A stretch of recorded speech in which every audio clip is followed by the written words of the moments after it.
Sandingkan foto Jokowi dengan Soeharto. YLBHI sok tampil bak pahlawan.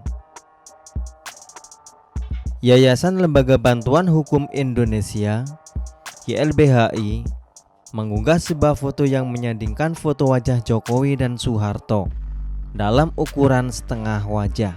Dalam foto tersebut, YLBHI juga menyebutkan bahwa ada bersamaan antara pemerintahan Soeharto dan Jokowi.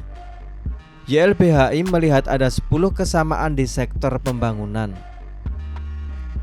Pemerintahan Jokowi serupa dengan Orde Baru dalam pembangunanisme. Mereka mengingkari mandat konstitusi dengan mengabaikan keadilan sosial dan kemanusiaan yang adil dan beradab. Tulis YLBHI melalui akun Instagramnya. 10 poin tersebut diantaranya: mengutamakan pembangunan fisik dan serba dari atas ke bawah untuk kejar target politik minus demokrasi. Kedua, pembangunan bernuansa koruptif dan nepotis. Ketiga, tidak ada perencanaan risiko untuk masyarakat yang terdampak pembangunan, sehingga menciptakan kemiskinan struktural. Keempat, pembangunan tidak berizin atau dengan izin yang bermasalah. Kelima, legal, undang-undang dan kebijakan, namun tanpa legitimasi suara rakyat. Keenam, melayani kehendak kekuasaan dan elit oligarki dengan cara perampasan dan perusakan lingkungan. Ketujuh, menstigma rakyat yang melawan perampasan hak dengan melawan pembangunan. Komunis radikal anarko. Kedelapan, menangkap, mengkriminalisasi, bahkan tak segan menembaki rakyat yang mempertahankan hak hingga terbunuh. Kesembilan, pendamping dan warga yang bersolidaritas dihalangi bahkan ditangkap. Kesepuluh, mengontrol narasi, informasi termasuk membelokkan fakta. Kritikan ini mungkin terkait dengan polemik yang terjadi di Desa Wadas karena penolakan tambang batu andesit yang diperlukan untuk pembangunan bendungan tidak jauh dari sana.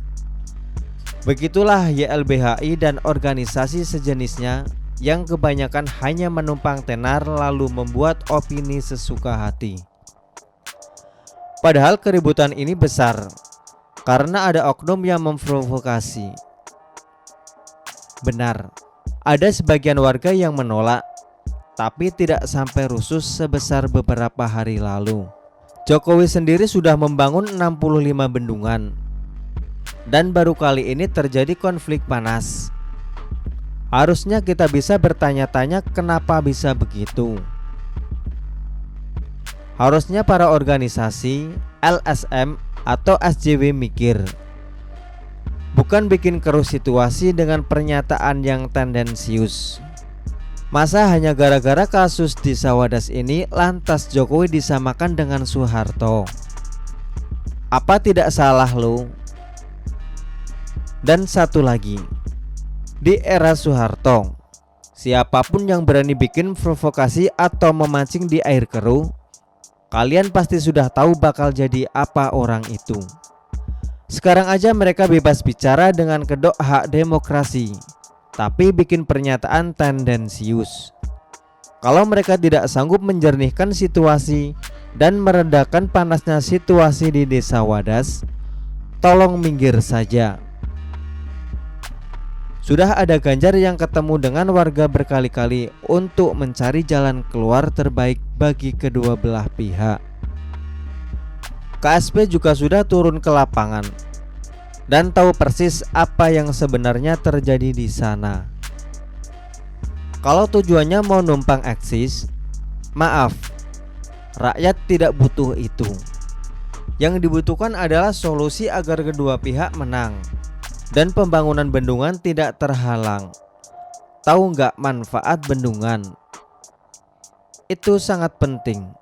Bisa mengairi sawah, membantu petani menghadapi musim kemarau. Panen padi bisa lebih maksimal, menyediakan kebutuhan beras kepada rakyat. Saya kadang merasa lucu.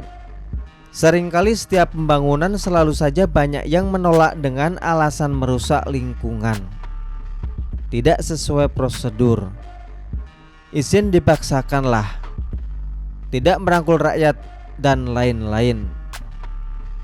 Padahal kenyataannya banyak yang mengompori lalu terjadi keributan.